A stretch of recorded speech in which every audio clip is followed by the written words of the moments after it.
In the final seconds of the Iron Survivor match, Trick Williams pulled out an incredible flurry to walk out as the winner and is now the #1 contender. But will he put his demons to bed? Will he beat Dragunov for the NXT Championship? We're going to talk about it and more. Stay tuned. This is WrstlXtra.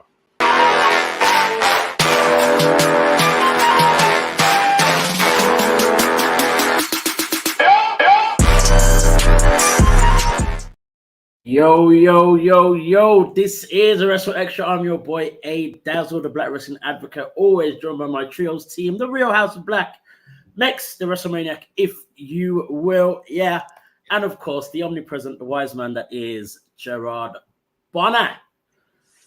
Trick Williams wins the Iron Survivor match. I like it. And he's the new #1 contender. Oh, yeah, man.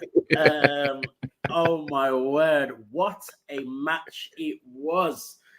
Trick Williams at Deadline, NXT Deadline in the Iron Survivor match, the main, not the main event, the match before the main event, but it could have easily been the main event. It was such a great match. Yeah. Managed to somehow get more pinfalls and decisions over Dijak, Josh Briggs, Braun Breaker, and Tyler Bate. As Mick said, with only seconds to go, less than 5 minutes left, I believe probably even less than 2 minutes left. Trick Williams, who had 0 decisions at that time in the 25-minute match, at around 23 minutes, 0 decisions. Everyone else was on 2. Braun Breaker was on 3. Somehow, Trick managed to get a pinfall on Briggs, then Dijak, then Bate, with the final decision coming from the 2 guys who were on 3. Braun Breaker goes for the spear. Trick Williams somehow managed to get away from it, hits the knee on Breaker, and picks up the decisive 4th pin with literally seconds to go in the match, and is now the #1 contender for Ilja Dragunov's NXT Championship. What a match. Gerard, talk me through how you felt during this match, especially for Trick, who our eyes were on more than anyone else. What were the feelings going throughout these 25 minutes of madness? So many emotions, like the ability to really feel every emotion was crazy. I mean, the excitement of when he came out, coming out, I think in the #4 position, which it was like, okay, this is going to be good. And then he gets pinned. I'm like, okay, all right, okay, we still got time. And by the time we hit, when Braun came in and got like 2 or 3 straight, and I'm just like, did Trick make somebody mad? I mean, like, are we at a point where, we're going to cool this whole Trick Williams thing down? Like, how are we at 20 minutes without him getting a fall? And so for me, by the time he got out of the penalty box and there was like, maybe 3 minutes left, my thought was, okay, at least if he gets 1 fall, we'll have a moral victory. I mean, after all, Melo didn't win it last year. So, okay, fine.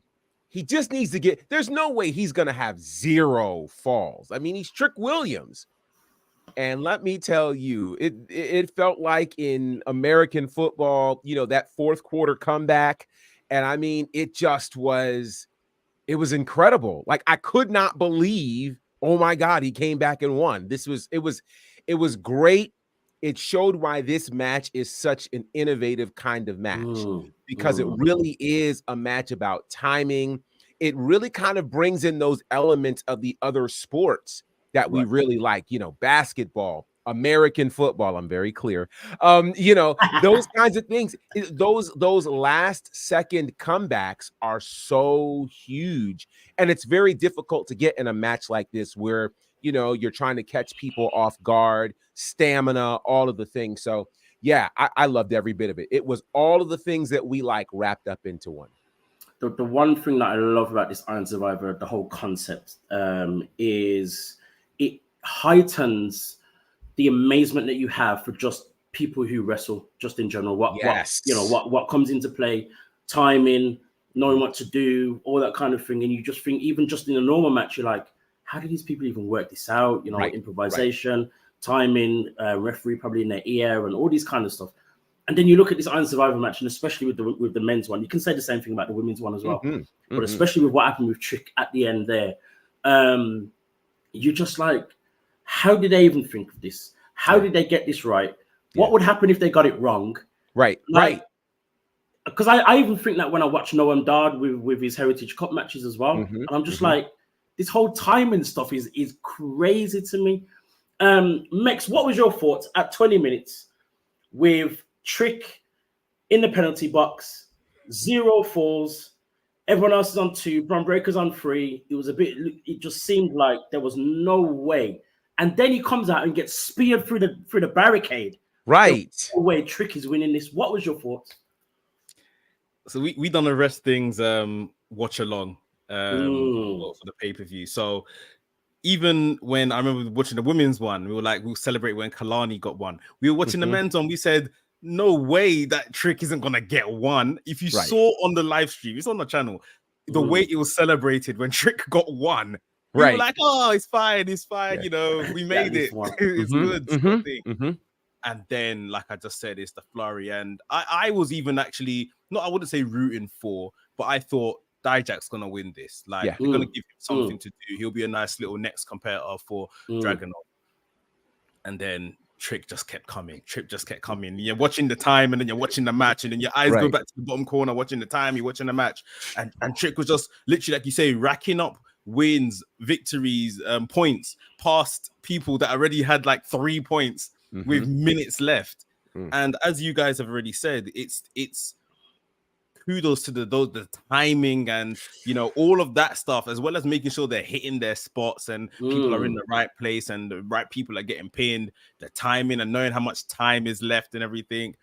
And I think Trick Williams, he is very slowly becoming just the darling of NXT right now. Like, even it's the reactions and everything he does. It's like, as much as he talks a big game because he's Trick Williams, like, every reaction is almost like, I'm not supposed to be here. Oh my God, has this just happened? Sort of thing. Like, even when, you know, they gave him that bloody 1 hour NXT North American title run, I remember the way he celebrated. It's like, people in wrestling don't celebrate the way you're celebrating right now, like punching the air and stuff like that. Like, it's not really the done thing. So it's absolutely incredible for him. And just the way it happened, the sequence of events, and it's like the crowd eruption when we got to, I think the last pin happened with about 7 seconds left. And then, the crowd eruption once they knew it was going to be him, and the whoop that Trick chants and everything. A real feel-good moment. And they're telling 2 really good stories here. The one with Melo, and at this point, I'm going to say the one with Dragunov and Trick as well.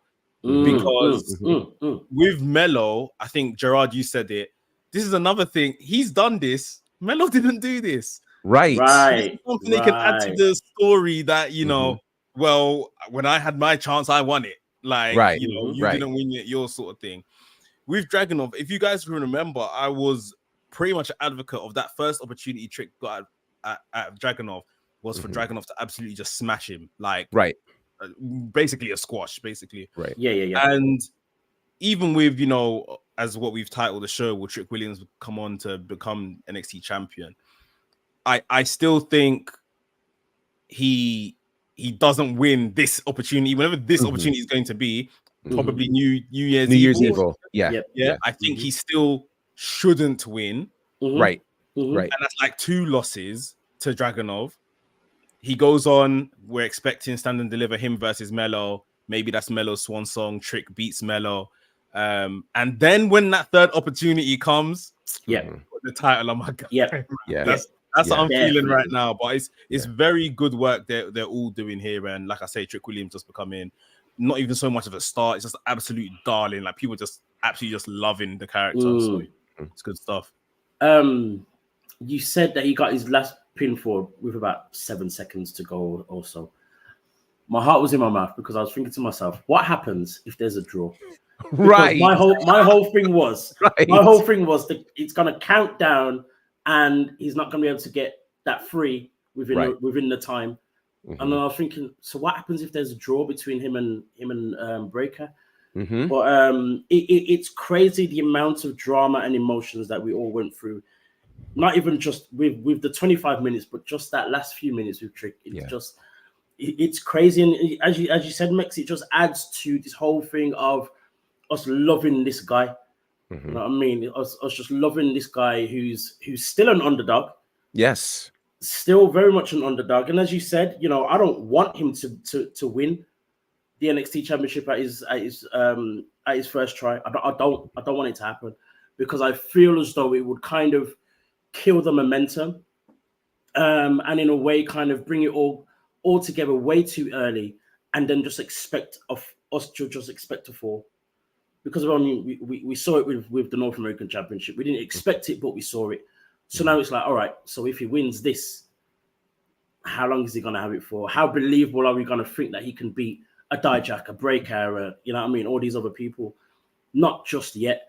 And as you said, man, this whole story with Mello, even with Lexus King kind of coming out saying he had nothing to do with anything. He was just trying to get a PLE spot. that man's crazy. He keeps on saying he's not his father. He's literally his father's son. Literally, Yes. that man's crazy. Yes.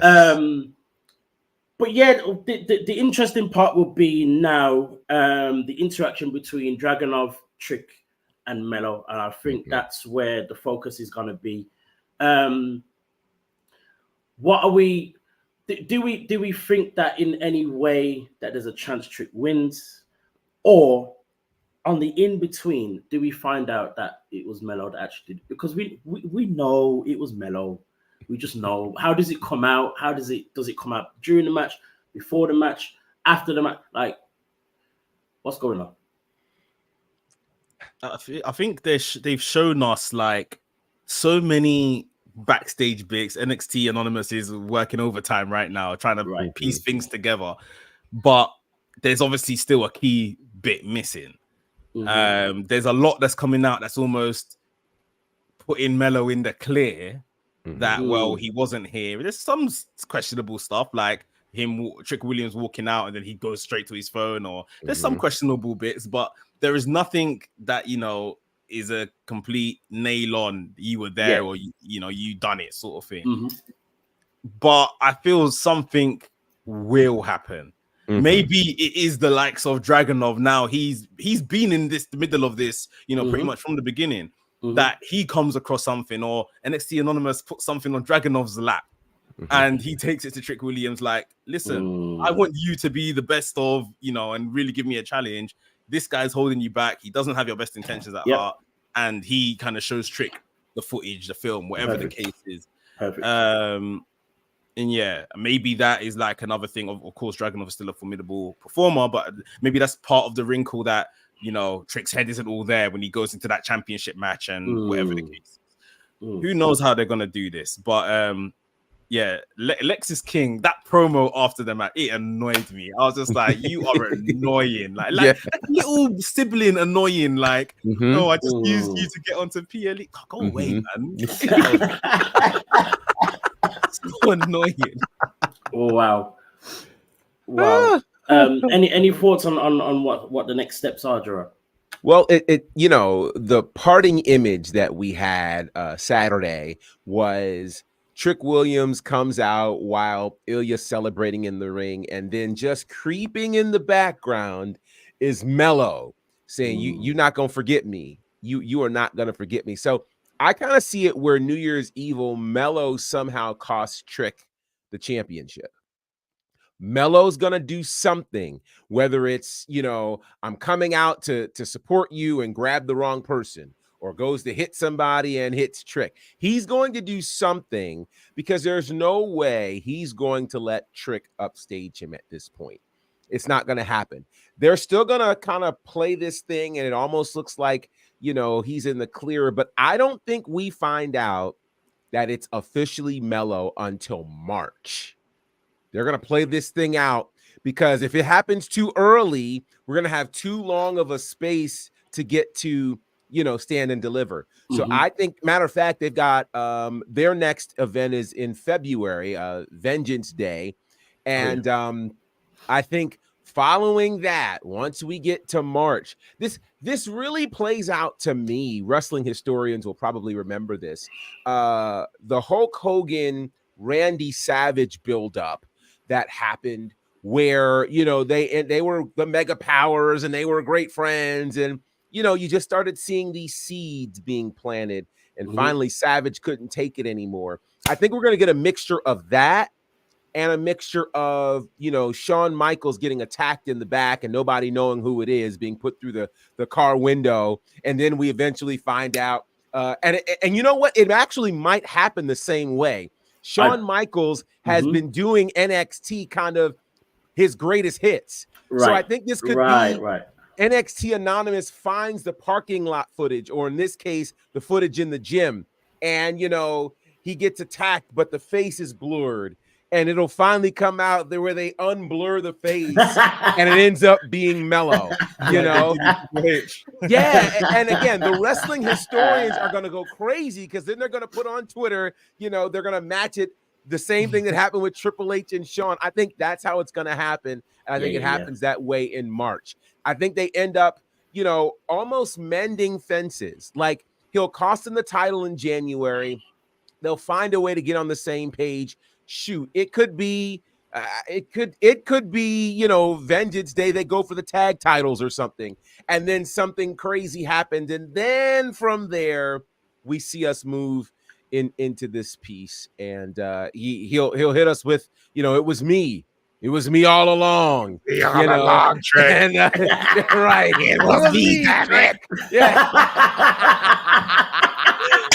I mean, I think that's what we're gonna have, and it's gonna be nuts. We're gonna get a crazy payoff, but it's gonna be wildly emotional. Can I just add? You mentioned Vengeance Day, and my ears just pricked up because since they started using Vengeance Day on NXT, it's been like their Valentine's Day spin-off. Yes, right. Where it's obviously it's not Valentine's Day, it's Vengeance Day. So Heartbreak could take place at the pay-per-view. Totally could. Exactly that. Exactly that. Well, the one thing I love because they put up a little vignette promoting Vengeance Day as well. But the music in the background was Happy Birthday. That's right. I love that. That was different. Real sinister. Very, very it's crazy. Yeah. Speaking of Mello, we found out just yesterday, I believe, that it's going to be Carmelo Hayes, who is the addition, going to be added to the United States Championship tournament as a representative from NXT. I did not expect that at all. Obviously, we spoke about this last week. We've just talked about, obviously the storyline that is involved with. So I didn't expect him to kind of, be heading over to SmackDown. I mean, they have said, I believe it was Shawn Michaels that said at least 1 week, because obviously, if he loses that tournament match, we won't see him again. He faces Grayson Waller in his first round match. He's beaten Grayson Waller before when he was defending the NXT Championship. Does Mello move to the next round? Against Grayson Waller. Maybe not. Maybe not. I can't necessarily see it happening. What I see this more is just like, induction. You're starting college, you're starting university, school open day. Come around, look at here are the lockers. This is the principal's office. This is that. Like, welcome to SmackDown. And it's more maybe just kind of warming up the crowd to someone we're going to maybe see post-Mania, in my opinion. But, he's a fantastic performer, was great on the weekend in his match against Lexis King. He could put on a great match with Waller. I think because Kevin Owens and Austin Theory are in the other bracket on that side. Probably Kevin Owens beats Theory, then goes through, faces Waller, like maybe to vanquish the two of them because they've got beef. So that's probably why I can't necessarily see Carmelo progressing. but it'll be a good day out, and yeah, looking forward to seeing that match already. Gerard, I'm thinking to myself, we know that Kevin Owens is possibly injured, or is injured, or may not. He's injured, but he's gonna fight. They've said he's gonna fight with the broken arm, broken hand. Okay, broken hand. Yep. Okay. I'm still envisioning Waller and Fury in the next round.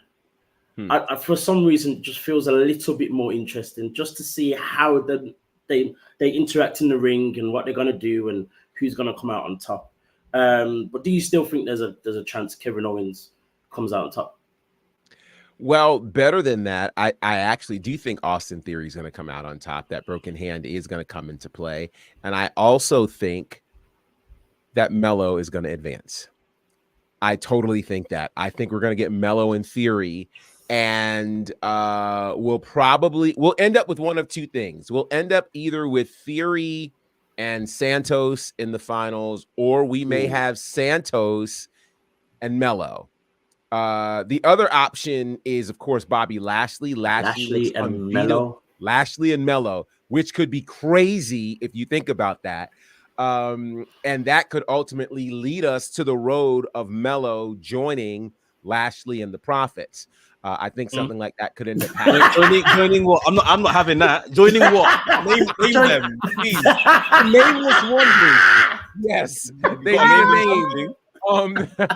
But I do think that he gets past the first round. I totally do. I think he already had his walkthrough in his match several months ago against Finn Balor. That was his walkthrough. That was, hey, come take a look. Come see the place. They put him up at, the top of the 3rd hour on Monday Night Raw, a super important spot, so he already knows what the furniture looks like. He knows the access codes to get to the locker. Like, he knows all that stuff. Now he's going to come on to SmackDown and show the people what he's worth, because I think we are officially we're getting to the end point of his time in NXT.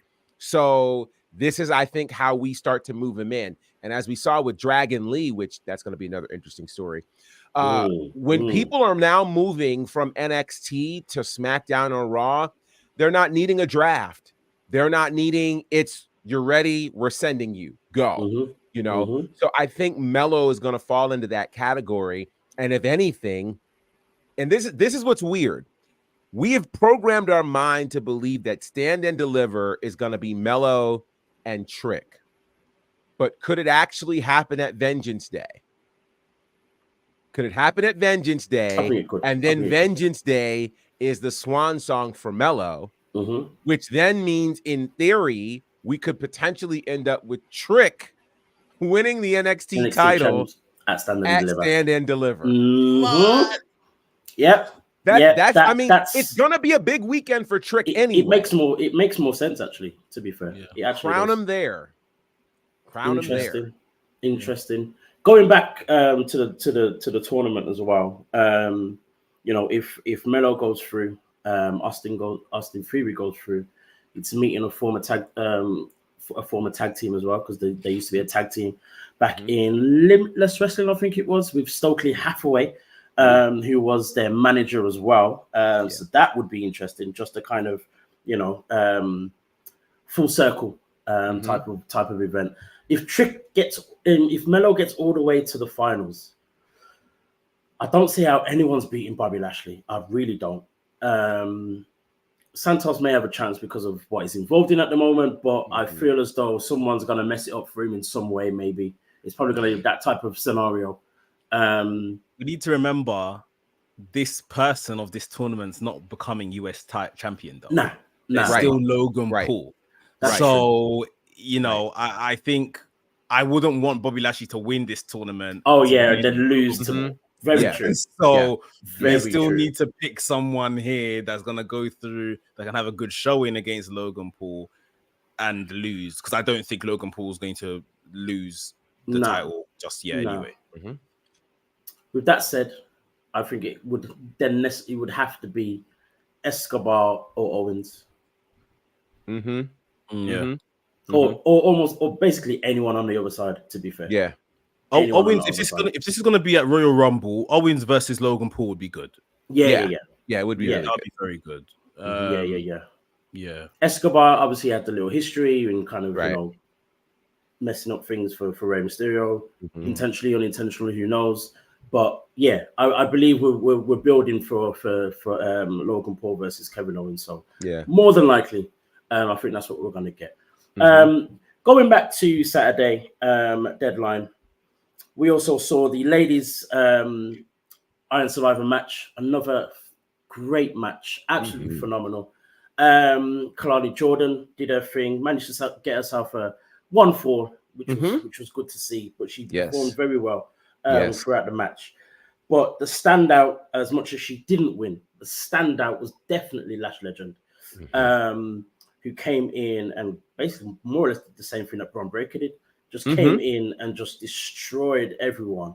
But was pitted at the end by Blair Davenport, who will go on to face Lara Valkyria at New Year's Evil. It's been said by Dave Meltzer over the last few days that the WWE NXT are very, very high on Lash Legend. I believe the last few weeks, it's very, very obvious that is the case. Her performance in the Iron Survivor match, her body slamming Otis. What? A week ago today. What? Just madness. And even just her qualifying, you know, obviously we were completely shocked that she qualified for the match.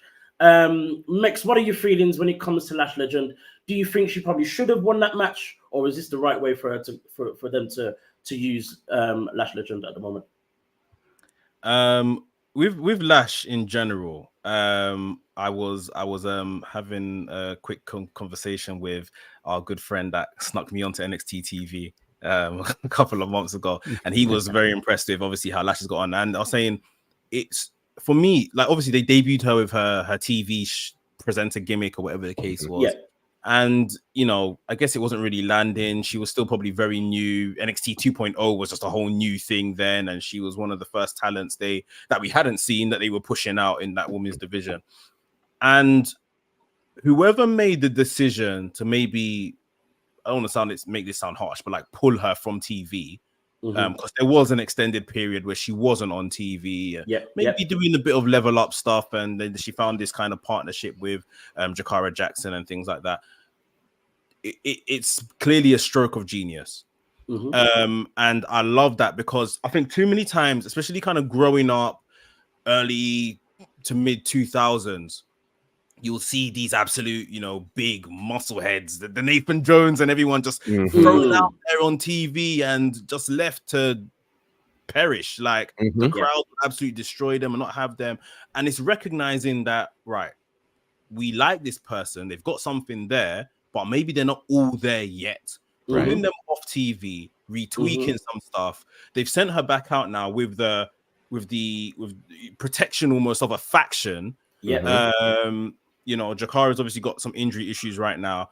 Mensah is an experienced wrestler, but he's playing like a right-hand man role sort of thing to Noam Dar, who is, as young as he is, the most experienced one out of all of them. Right. And Metaphor as a group are brilliant. She has clearly taken in everything that whoever's been telling her stuff and coaching, soaking it in like a sponge. And she's carved the same kind of route that the likes of the Rhea Ripleys and Raquel Gonzalez have kind of carved for themselves in this kind of, like, I'm a big woman, I'm a bigger woman than the rest of these guys. Let me kind of work to my strengths sort of thing. The thing with Otis was fantastic last week. Like, it just wakes up the entire crowd sort of thing. And then she continued with this Iron Survivor match. She continued in that same fashion, you know, like she's a tall lady. She delivered a chokeslam and I love it. We do not see the chokeslam enough, just because the evolution of the wrestler over the years has become a smaller person sort of thing. Like she's doing wrestling that's fitting to her size and everything. And the spot of the two pins at once, I was like, are you allowed to do that? Right. Stacking and pinning them. I'm like, oh, hi Roman. Like, right. Absolutely crazy. And like we say, immediately put herself in the conversation to win that match. Yeah, it was very, very good. She's come on leaps and bounds. It's times like this where you know, they've now got rid of a women's tag championship down in NXT. And of course, maybe Jakara still needs some reps, especially coming out of injury now. But just like someone like those two, prime candidates, you'll slap the tag team title on them, let them just keep working, because that's all that's going to keep improving them and getting them over with the crowd. Just keep working. But her performance was solid. Kalani Jordan, was excellent as well in that match. But yeah, Lash is really kind of carving, especially in the last 2 weeks, carving a road for herself. She's giving us all the character stuff we've met her for. Now she's showing she can get it done in the ring as well, which is really impressive.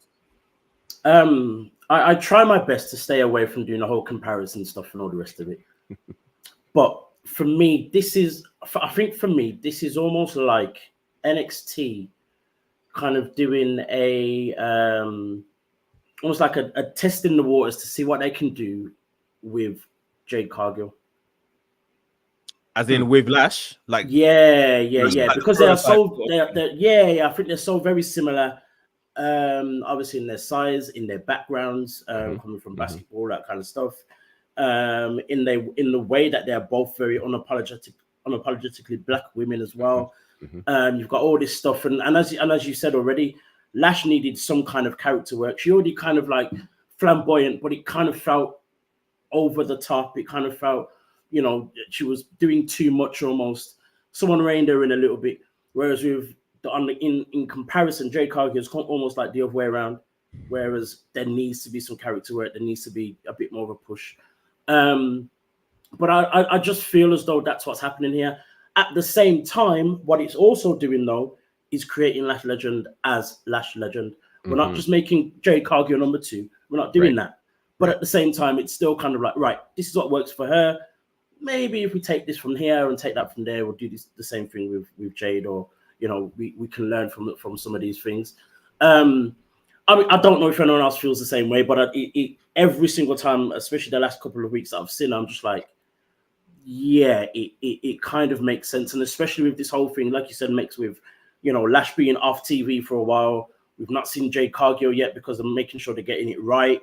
You know, I mean, I'm just seeing so many comparisons or so many little things that kind of make sense as to what they're doing, and maybe, you know, seeing what they can do with Jade based off of the case study of Lash Legend, and maybe see what happens from there. I almost think it's maybe a bit of even Lash, he's stepping up, because it's like, you know, this one is coming. That too. That's gonna have the machine behind it. Like, you're working in a place where the machine is helping you and developing you, but you know the money invested over there, and that's coming. And it's not like watch for your spot, or there's only one spot. And with NXT, we're seeing this merry-go-round, especially of black women getting opportunity. It's funny. Okay, the first one isn't a black woman, but I was saying on the wrestling stream, Nikita Lyons went down. They pulled in Sol Ruka. She took her chance. Unfortunately, she got injured. So Ruka went down. They pulled in Kalani Jordan. There is a merry-go-round that they're ready. Like the next one, Jada Parker is being built as we speak. You see what I mean? As we speak. It's literally like Lash Legend might be just seeing this is another tall woman, basketball background that they have clearly already invested heavily in. I need to get going, sort of thing, so that my spot doesn't get taken, sort of thing. So it's all good competition anyway. So yeah, I didn't quite think of it the way you're saying, but I think it's more like Jade Cargill is coming, so I better pull up my socks and, you know, get going. You know, sorry, Jared, before you jump in, I was going to say, as much as you said, you know, she's probably not thinking someone's going to take my spot. I think we've got to be a bit more honest as well, though, with the fact that they are black women, and as much as, you know, you've named a few and the merry-go-round women within NXT, we would still have it in the back of our mind, based on history and experience, that there's not a lot of us. So as black women, there's not a lot of us. So with this one who has the machine behind her, who is literally almost exactly the same as me, black, tall, basketball, blah, blah, blah, I think she definitely is thinking, I need to pull my socks up and make sure I'm in a very good spot for when Jade comes. I don't disappear. I'm not forgotten about. It's not there's only one spot for you or for this type of woman. But at the same time, I still do believe they're definitely in very good competition as well at the same time. Gerard, go for it. Interestingly enough, I hadn't thought of any of that.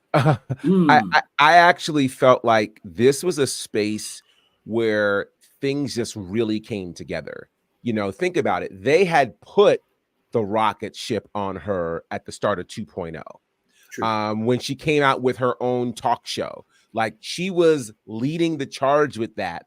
And they felt like the strength of her personality plus her previous athletic background would translate in the ring. When it did not, and it's so funny because people forget that it was on Level Up before it became Level Up, where she had that match with Saray that they called the single worst televised match in WWE history. And after all the editing, they still called it that. And shortly after that, they pulled Lash off of television. Then when they brought her back, they surrounded her, obviously, in this partnership with Jakara, and then they introduced Metaphor. And when they did that, all the while, I think they kept her working in the Performance Center. They kept her doing the work behind the scenes so that when it came time for her to be on TV, she would be ready. So I think, you know, it's one of those things where and it goes kind of back to what we started talking about at the top of the show, all of the things that it takes to be a successful wrestler, a successful sports entertainer. It takes more than athletic background. It takes timing. It takes footing. It takes all of these things, personality, character, the ability to do things in one take. All of those kinds of things have to happen. And that takes time. I think one of the things that they're seeing with people from the NIL program is, okay, we've got the athletic piece. Now we've got you to get to fit all of these pieces together to be a WWE superstar. I think the timing of it is incredible for Lash. It's incredible. And again, the things that she's been able to do to no longer be in anybody's shadow, because technically she was never in anybody's shadow. I think people looked at her and said, okay, she's athletic, she can do all these kinds of things, but because she couldn't initially get it done in the ring, I think people kind of forgot about her. So she's had to, you know, be like Jay-Z and literally reintroduce herself. And in doing that, she says, hey, I'm Lash Legend. You're going to pay attention to me. You haven't seen any of these women body slam a 330-pound man. You haven't seen that before, right? And so she made a moment, and then she got in this match with high anticipation, and now we're seeing a powerhouse that's different than Bianca Belair, a powerhouse that's different than Cargill. She really stands on her own.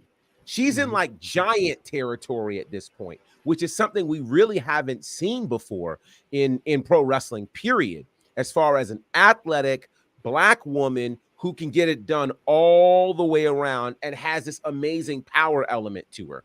You know, Bianca's got a power element to her, no doubt about it, but she's not nearly as tall as Lash Legend is. She's not built like Lash Legend is. So, you know, it's that track build versus that basketball build. Different. It's different, you know. So I like what I'm seeing.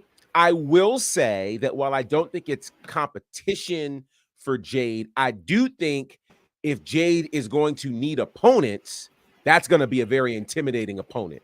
And for that, I really like it because, you know, it's almost like what we're seeing with Nia Jax. You know, Nia Jax as that imposing, you know, super powerful figure automatically, just in terms of optics, creates a unique challenge for anybody who's across from her. Rhea Ripley's kind of in the same boat right now, you know, so now we're entering the land of the giants in the women's division, which is something that's very unusual in pro wrestling. And that's something you can't take your eyes off of. For sure, man. It's a beautiful thing. It's interesting that, you know, you say that Lash wasn't necessarily under anyone's shadow, but I remember the Twitter discussion that would happen for weeks upon weeks with Lash and Nikita Lyons. It was those two. You had to like either one or the other. And in terms of on screen, Nikita Lyons came out on top. She was the one that was pushed more than Lash in the end. Of course, then, you know, Nikita Lyons got injured. Lash was taken off TV. And it's interesting what you say about timing as well, because this is happening for Lash now when Nikita Lyons has just come back.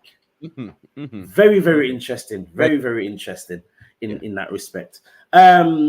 Speaking of injuries, unfortunately, another very, very devastating bit of news. We found out last week, Tuesday, that former North American champion Wes Lee will be out for 8 to 12 months. And this is just maybe month or not even 2 months after coming from another, long-term injury. What do you think? I mean, he looked all emotional in the ring. You can argue whether that was kayfabe, very real, or whatever else. But I'm sure if that was acting, there was definitely a massive part of him that wasn't. Because to be out for so long and I'm sure he was penned to defeat Dominic Mysterio and become North American champion again. Just as we saw, Dragon Lee took his place and he beat Dominic Mysterio. How do you think, Gerard, how do you think Wesley must be thinking and feeling right now? I believe this is a good UK term. If it's not, correct me. I think he feels gutted right now. I really do. It's clear to me that the wrong Lee became North American champion. Right. Because it seems like it was going to be Wes and not Dragon. Right. And to me, I watched his body language Tuesday night. He could barely stand up straight. So, I mean, it really looked like he was sick, like not just injured. It looked like he was sick. And so it was hard to watch. It was hard to watch. And the emotion connected to that. I think in his mind, as with any wrestler, if you're going to be off of television for nearly a year, look at how different NXT is today versus 12 months ago. 12 months ago, we were still in the shadows of NXT 2.0. Like that's what we were looking at with the first Iron Survivor Challenge. So it's a much different world. And considering, who knows what the plan was for Wes Lee in terms of 8 to 12 months. Could he have been getting a call up sometime soon, right? Now you're looking 8 to 12 months. Well, what's going to happen in NXT in 8 to 12 months? Well, they'll be on broadcast TV on the CW. They're going to need stars. They're going to need draws. So automatically, to me, it seems like Wes Lee definitely going to be in NXT for a while. But with that said, what will NXT look like when he gets back? And will he be healed enough? Randy Orton just came back after being out a year and a half with a back issue. Are we certain that it's going to be 8 to 12 months? Could it end up being longer based on however his recovery time goes? So I think he was thinking all of that, and the momentum he's been on, to lose that is just brutal. It's absolutely brutal. So, my thoughts and prayers are with him, because this isn't pretty. And they worked the situation to get him kind of out of the picture. And then he literally went out of the picture. We haven't seen him anymore. We haven't heard anything. So I really, really hope for a speedy recovery for him. But that had to be extremely difficult to do. Max, with all that said, how do you think, things will be for Wes Lee when he comes back? What happens? I mean, it's a very long time away, as Gerard said. So much can happen. What do you think would go through the mind of someone like that when there's just so much uncertainty now as to what happens next in your career? Yeah, it's. I mean, and we can't forget. It's like, how will he come back? How will his performances be affected? Will confidence be knocked? It's a difficult one to come back from injury, man. Especially of one of that length. One thing I would say, it seems like the office is firmly behind him, and WWE are generally very good when you get injured and you've done good work. They'll look after you and stuff like that. He's faced the adversity of losing his tag team partner, and after that period, you could visibly see him on screen. Although you could say his storyline and stuff, he looked lost. Like that was his storyline, but he fully looked it. He fully looked lost. And he carved his way as a singles performer, and then rose to the North American Championship, and arguably for me, probably I would say, the best North American champion that they've ever had. And yeah, now this is just another knockback. It's another chapter in the story of Wesley, and there's no telling, you know, by the time the CW stuff happens and he comes back, he could be, you know, the big star, massive pop, straight to the NXT title. Who knows? Or he may take some time to get him back on TV because, like Gerard's saying, they may need stars. But he's just not quite there yet. So it's very hard to say. I think he just needs to accept like it's part of the story. Like everyone's story is just, you know, milestone after milestone, and there's knockbacks and stuff like that. And you never know, this could be a final knockback before things just go boom, and from here, you know, it's all the way forward and no further injuries, we hope, or anything like that. Too early to tell what happens, but as long as he keeps his, you know, his head up, his chin up, and there'll be a spot for him because he's too talented for there not to be. That's the reason. So yeah. I think for me as well, there was the small positive side to this, as you mentioned. You know, he's come through the adversity of losing his tag team partner, a very real thing that happened, and it came across on TV. They used it to, you know, NXT used it to their advantage in terms of storyline. West has then used that to his own advantage in terms of rebuilding himself as a singles competitor, as you said, becoming the greatest North American champion NXT has ever seen. And I guess this will just be another added, you know, story of adversity for Wesley. But I guess the only worrying thing is, you know, there's going to be so much uncertainty as to what happens next. Where does he go? What was about to happen to him if he was still well? And you know, as Gerard alluded to as well, it's a very difficult one, a very, very difficult one. But at the same time, I believe that when he does return, however he returns, it's definitely going to be a big pop from the fans. They're you know, everyone is behind Wesley. You hear it when he comes out to his music and stuff, and it's just as, to me, it's just as massive as the reaction that Trick Williams gets at the moment as well. You know what I mean? Those chants of Wes, you know, when he comes out to his music and all that kind of stuff. So I don't see it as a negative in the sense of when he comes back, it's going to be fine. He's not going to be forgotten about in that respect or anything like that. But it's a very long time. It's a very long time. And what that must do to your mentality and all the rest of it. And, you know, all the what ifs that you're going to be asking during that whole time as well. It's devastating. It's devastating, man. Definitely devastating. Moving our attentions away from this being the NXT review show. Great show. It has been. We turn our attentions to AEW. A man that is on an amazing amount of momentum right now is Swerve Strickland. He's won his third match in this Continental Confusion Classic. So he has now 9 points. But his next opponent is another person who has won. He's won 3 straight as well, right? Is Jon Moxley. This one should be very interesting. These two already had an exchange backstage, you know, and been very vocal in their own individual backstage segments as well. Mex, what are your thoughts when it comes to Jon Moxley versus Swerve Strickland? Both of them are 9 points, undefeated. The only 2 men in their league who are undefeated. Who wins this match? Who needs it more? Who should win? So, if I'm correct, there's 2 matches left. Like everyone, I think. So Swerve has this match, Moxley, right, and then there's one more match. Correct. And if I can sidetrack just a bit, I feel like they're telling a bit of a story with Mark Briscoe. There's a potential spoiler in him. I think Mark Briscoe is still to face Moxley.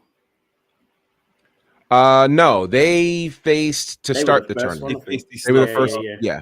Yeah. Yeah, he's faced both those guys already. Yeah. Right. Yeah. Okay. So that takes me off my path then. Fair But this particular match, I think why we believe, I think if this match happens earlier in the year, you just say Moxley hands down. Yeah. Of Why course. we believe that Swerve, stands a chance. We've seen the death match. He hung with a violent Hangman in Hangman's own match, was being dubbed his own match, and you could just, Moxley now, it's like, what do I have to be scared of? If I'm Swerve, like, what do I have to be scared of? I went through a death match. Yeah, this likes violence, but what can he do me now, really? And Swerve can get a massive win here. I do think Swerve is going to win. This is just going to be another notch of a big baby face, a big character, a big superstar for AEW that is going to be on his resume now as well. Moxley won't lose anything by losing here to Swerve. Does Swerve get out the group? I still don't know. I'm still not sure. What I've kind of envisioned over the last week is, I think it's become quite apparent to me. Personally, I think Eddie Kingston's winning the tournament. And I think we're maybe looking at a Mox Eddie Kingston final. So Swerve might get a win here, but then maybe Swerve loses his last match or something. Right. And then we just go from there. Mox into the final, and Eddie Kingston climbs from the other side, the Blue League. But I think it's going to be Swerve's night tonight.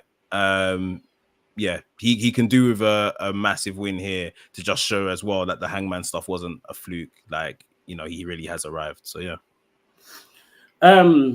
You mentioned his Swerve coming from a death match. For those who don't know the history of Lucha Underground, that was not his first death match. He's been doing this thing for a hot minute. And Moxley is very well known for mentioning that he drinks blood and breaks bones. And Swerve mentioned that same thing in his own individual backstage promo and said, "So do I." For me, I've never heard anyone say anything like that to Moxley. It's always been, if it's anything close to anything like that, it'd be like an Eddie Kingston saying, "I'm not scared of you." And that's about it. For Swerve to say that, and for you to just listen and be thinking, he's actually right, I actually don't disagree. I think this is a perfect opportunity for AEW to capitalize on the Swerve momentum as much as possible.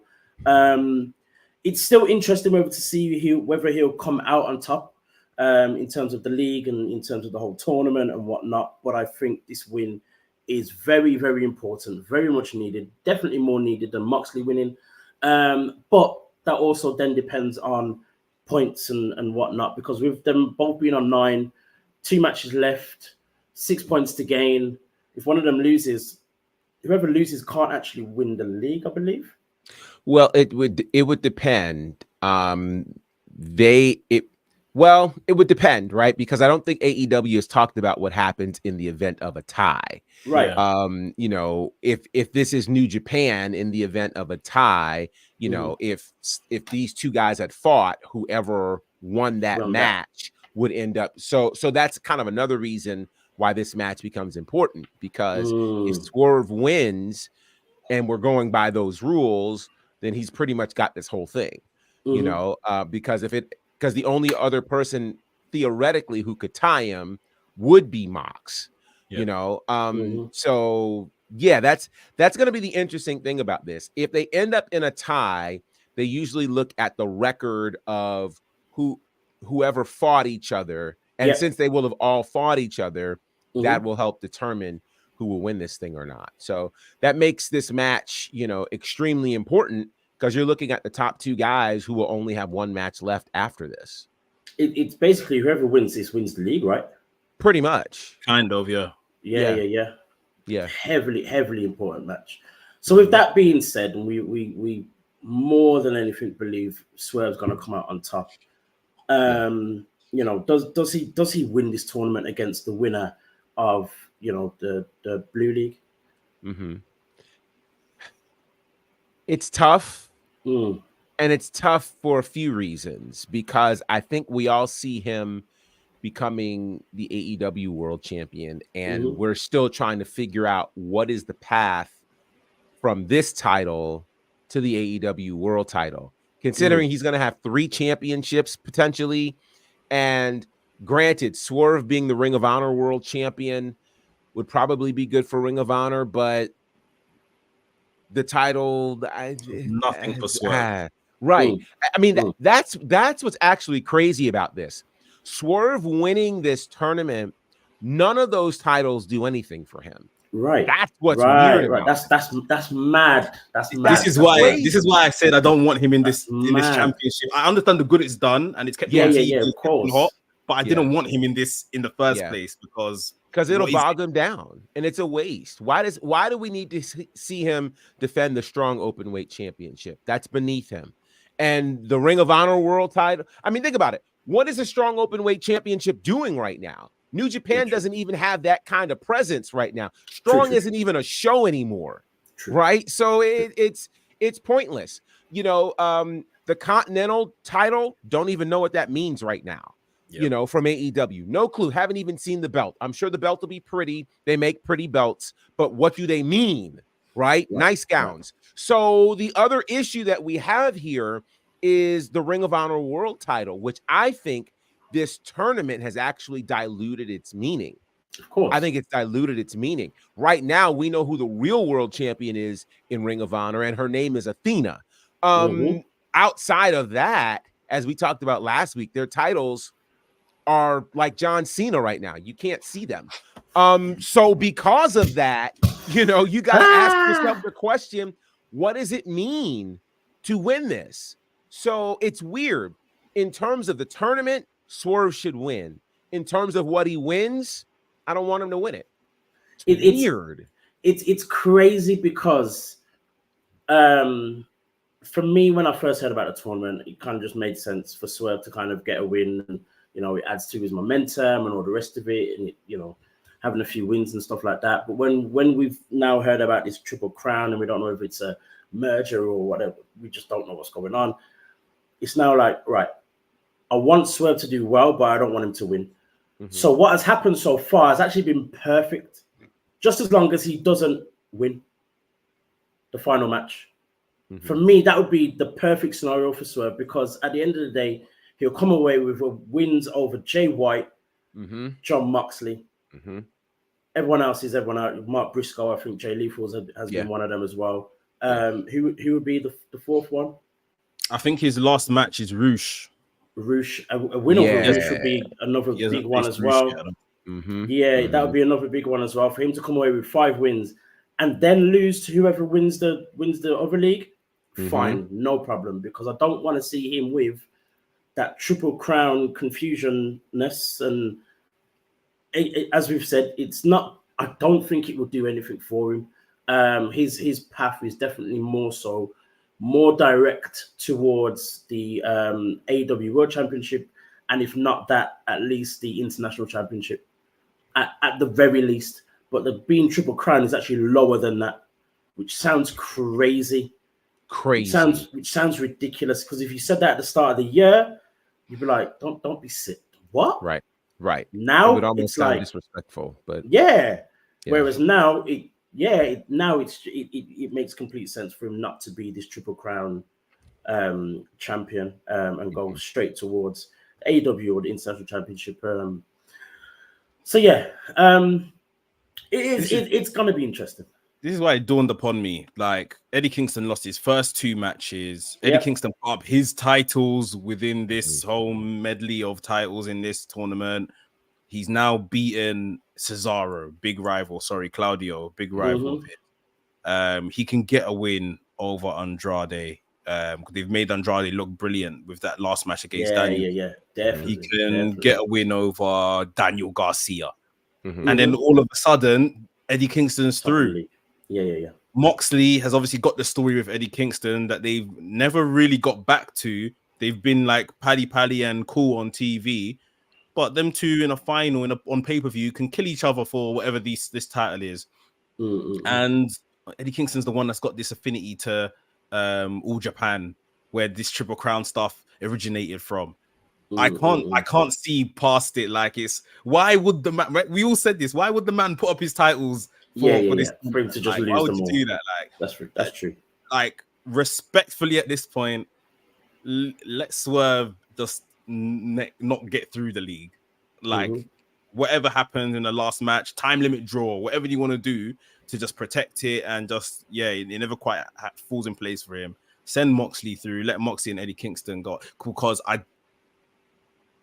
if Swerve loses to Eddie Kingston in the final, that's gonna be yeah. Protect Swerve now while you can, while you have your time limit draws and everything. If Swerve loses to Eddie Kingston in the final, like, it's only if Danielson gets to that final and Swerve progresses and he can lose to Danielson. Cool, whatever. Right. But if it ain't gonna be him, let's just nip this in the bud right now. And like, get Swerve back onto, maybe progressing within the stakes of the world title picture and not whatever this is. Yeah. It's a tough one, because for me, it's like Swerve needs to beat Mox, but at the same time, Mox needs to beat Swerve in order for us to protect Swerve in general. It's mad. It's mad. But when I look at how this whole thing's working, and what you just said, Mex, about Eddie Kingston getting this, his last 2 wins and coming out on top, it's almost like a long-term Iron Survivor. It's basically a long-term Iron Survivor match. Swerve is Last Legend. Eddie Kingston's Trick Williams. It's a madness. This is great. It's crazy. It's crazy. Maybe the play is Mox wins tonight. That puts him on 12 points, leaves Swerve on 9, and then Swerve and Roosh is like a time limit draw or something like that. Or maybe Swerve even beats Roosh. That will put him on 12. And then Moxley, whoever his last match is the draw. So he's like beating Swerve by a point in the group. So maybe that's how they do it. Very interesting. If Swerve isn't going to progress, that is. Very, very interesting. There are a couple of things we were going to talk about. A lot time has kind of gone. We mentioned Ring of Honor and this final battle madness. Athena is the only champion defending her title on the night. We're seeing Keith Lee versus Shane Taylor. We're seeing a tribute match for Jay Briscoe. With Mark Briscoe and FTR versus Blackpool Combat Club, and a few other things.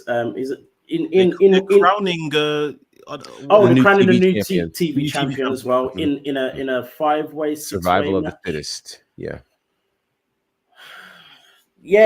I'm sure I've just answered the question I'm about to ask in one word. Are you excited for Final Battle? I'm actually excited for Athena. Okay. I think Athena and Billy Starks have told the best story in this return of Ring of Honor. And I think Ring of Honor realized it by kicking it off with that crazy brawl those two had last week. Like, it was just special. You feel it. It's worth the price of admission. And congratulations to Athena, now a year as the Ring of Honor Women's World Champion, which I think is massive. She may or may not beat Billy Starks in this. I don't know. But again, she gets the main event, a second Ring of Honor pay-per-view consecutively, which I think is great. I'm most excited about that.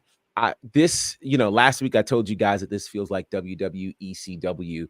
This actually feels like that lone ECW pay-per-view, which was their Elimination Chamber.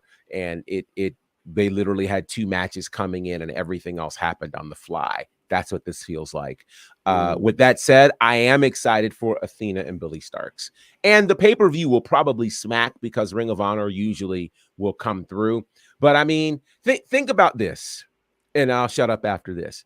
Athena, Billy Starks is the main event, but they had a contract signing for an I Quit match between Ethan Page and Tony Nese. And it's so important that Tony Khan has to show up. I went, guys, are we serious right now? Tony Khan has to show up for this? We need a contract signing for this. Okay. With that said, our time is now done because I just that's madness. What are we doing? And I can't keep going. And we paid for that. We paid for that. $9.99. $9.99 a month. We paid for that.